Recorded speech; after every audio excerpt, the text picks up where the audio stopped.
Miqtë Top Channel, mirëdita, mirë se vini në Shqipëria Live. Do të jemi së bashku në 2 orët në vim, ku do përpiqemi të flasim për një sër temash, por fillimisht do ndalemi tek ato pamje që ju pat më herët. I përkasin Edon Zhegrovës, që duket se është talenti më premtues në botën e futbollit, një talent shqiptar që verën e këtij viti bëri hapin e madh dhe të rëndësishëm duke u transferuar te klubi i Juventusit. Ne kemi në një lidhje direkte nënën e tij, zonjën Sanie Zhegrova, të cilën e përshëndes. Zonja Zhegrova, mirëdita dhe faleminderit shumë për kohën tuaj. Mirëdita juve, knaqësia imja. Jam e sakt kur them se është një talent premtues, a keni dhe ju pritshmëri akoma dhe më të mëdha nga djali juaj? Po besoj, Edoni është ka lindur them talent dhe besoj që po, është talent. Më trego pak sa e çuditshme, e bukur, emocionuese dhe deri diku dhe stresuese mund të ketë qenë për ju kjo verë, derisa transferimi u krye me sukses. Po shiqo, ka qenë pak stresuese, po kemi pas shumë klube që kanë qenë të interesuara para Juventusit, mirë po në ditët e fundit, do me thonë, kanë ardhur shumë klube. Ka qenë Borussia Dortmund, Marseille, mirë po vula ishte Juventusi edhe ne të gjithë jemi të lumtur dhe si Edoni ashtu edhe ne të gjithë familja. Si u realizua, më trego pak si ishte momenti kur Edoni të tha po shkoj te Juventusi? Momenti pa përshkruar, besoj. Shumë momenti pa përshkruar. Foto tuaja dhe jam kurioze të di se sa sakrifici ju është dashur ju dhe bashkëshortit tuaj që e doni të ndjek ëndrrën e tij futbollin.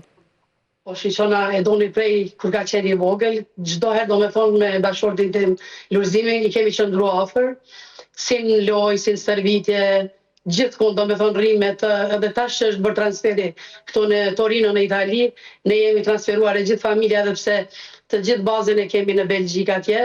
Por tash jetojmë së bashku me Edoni këtu. Jemi ofër do me thënë në çdo aspekt. Zonja Sanie, ju Edoni ku ka lindur dhe si kanë nisur hapat e parë të futbollit për të? Edoni ka lindur në Gjermani, në Herford, dhe lindja e Edonit është Gjermani. Edhe në Kosovë jemi kthyer mbas lindjes së Edonit, mbas luftës do me thonë, jemi kthyer në Prishtinë.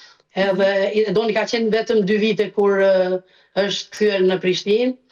Aty tani kemi fillu jetën me bashkëshortin, kemi punu, edhe Edonin si 6 vjeçar, do me thonë gjyshi e ka regjistru në klubi futbollistik Flamurtari, mandej ka kalu te Prishtina, edhe kështu me radhë. Tani ka qenë Milan Junior Camp, që është mbajtur në Prishtinë, edhe aty prej 200 talent është zgjedhur më i miri, edhe aty ka qenë një eksperiencë shumë e mirë, si për Edoni dhe për ne si familje, se të zgjidhet djali në moshë kaq të re, do me thënë një ndër talentët më të mirë prej 200-ve, ka qenë me të vërtet shumë i ndjenje mirë, e pa përshkruar. Si përjetoni ju?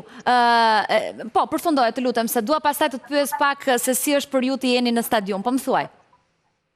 Po s'di qatë tema, emocion shumë i madh. Sidomos edhe ne me shokun, do me thonë çdo herë jemi aty, edhe Edoni kur të dalin para nxemjet që i bojnë, Edoni do me thonë a shikon e din venin ku ne jemi ul, edhe çdo herë përshëndet me këtë puthje dhe fillon. Transferimi i tij tek Juventusi ishte pak i vështirë për një arsye. Ju tani e kuptoni shumë qartë, po unë do të sqaroj edhe për ata që na ndjekin. Për shkak se Edoni llogaritej si një futbollist ekstrakomunitar, duke mos qenë pjesë e Bashkimit Evropian nga pasaporta, dhe klubi Juventusit hasi këtë sikletin që me pasaportën e Kosovës e kishte pak të pamundur ta regjistronte Edonin. Dhe këtu lindi ndërhyrja e kryeministrit Edi Rama. Më trego pak si ndodhi. Do me thënë, ashtu ka qenë. Neve ishte vetëm edhe 3 javë, do me thonë, mbyllej transferi, do me thonë, mbyllej merkato, edhe na thanë Edoni, do me thonë, më shumë t'i ka merituar letrat t'i ketë Belgje, mirë po për shkak lëvizjes dhe futbollit, Edoni nuk ka mujtur, të gjithë ne kemi pasaportat, por Edoni nuk ka mujtur me mri për me marrë pasaportën Belgje. Edhe filloj që juve ja thojke që nëse Edoni e merr pasaportën shqiptare, do me thonë transferi do të bëhet më i mundur, më i shpejt, Sepse futbollistët me pasaport shqiptare e kanë të drejtën të luajnë dhe nuk regjistrohen si të tillë. Ashtu është, edhe neve e doni vetëm një mesazh i ka dërguar presidentit Edi Rama, çka jam pa njetën unë në bashkëshorti dhe gjithë familja dhe e doni falenderus për këtë mundësi që na ka dhënë kryeministri Edi Rama, e doni vetëm një mesazh i ka dërguar kryeministrit edhe do me thënë fjala ka qenë, përgjigja ka qenë e kryer është. Çfarë i shkruajti Edoni dhe çfarë i tha Rama? Rama i tha pa tjetër, në mesazhin që i dërgoi Edoni kështu, më duhet kryeministër pasaporta, edhe Edoni, përgjigja e Edi Ramës ka qenë kryeministrit, respekt për kryeministrin, ka qenë pa tjetër, do me thonë. E kemi edhe mesazhin. Por Edoni kur e ka njoftuar faktin që Rama e ka ndihmuar me pasaportën, ka thënë që fanelën do ja jap kryeministrit. A e ka dorëzuar atë fanellë?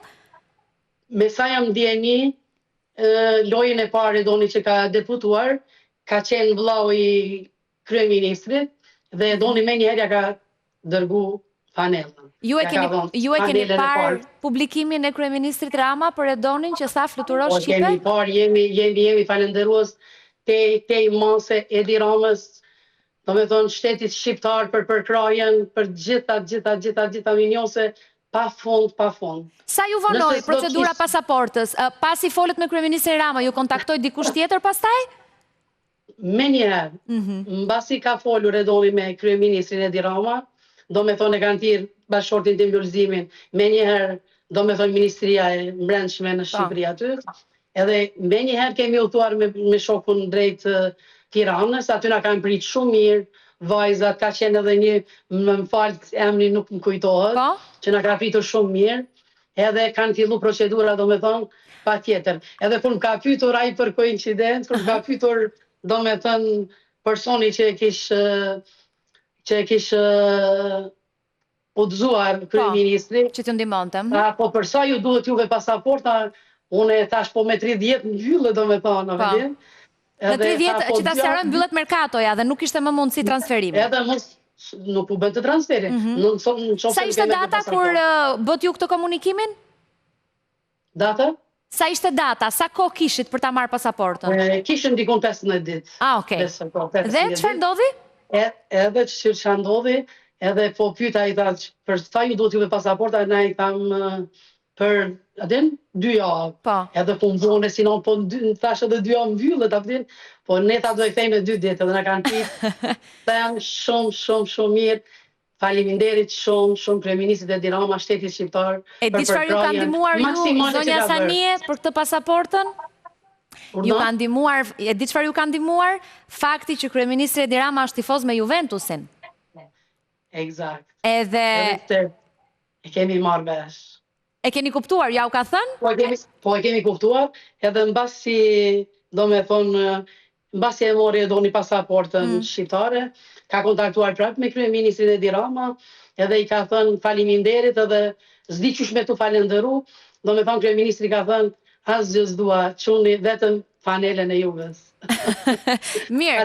Ka qenë moment shumë i mirë. Jo, interesante, faktisht po shikonim edhe fotot edhe paka shumë një si histori, po ju na dha disa detaje të mënyrës se si ka kontribuar, po themi, dhe Shqipëria në transferimin e Edonit. Si po përshtatet Edoni në Juventus, si po përshtateni ju me jetën tuaj në Torino?